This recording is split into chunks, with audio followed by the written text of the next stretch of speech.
sweet day, everyone. Another day, brighter than At eto nga, at si Rafael na ang nag-intro ng cake natin.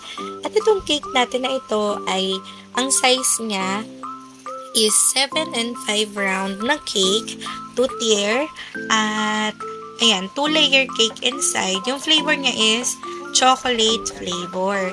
At ito, nagsastock na lang ako ng cake natin. Alam niyo na naman siguro yan kung paano rin ako mag-stock. At ito, pinakita ko doon na kahit, basta pag naglalagay ako ng dowel na 3 na wooden, pag kahit i-shake ko siya, hindi siya nagmo-move. So, ayan guys, nakapaglagay na ako ng final cover sa baba. Medyo may mali lang ako dyan. Dapat pala is color yellow nga pala siya. Nakalimutan ko.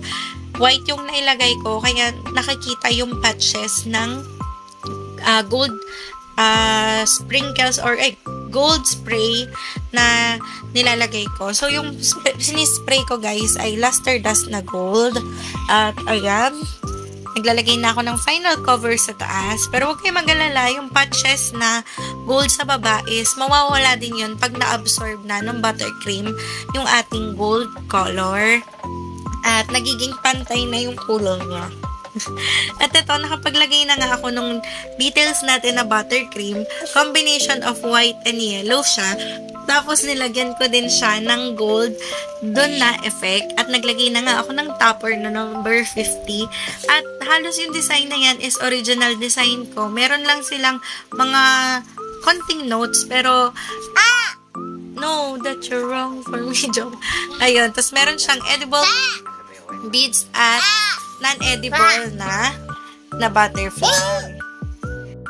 At naglagay na lang din kami ng mga decorative na gold leaf at ayun nga, edible beads. At halos tapos na tayo at ito na yung finished product natin guys.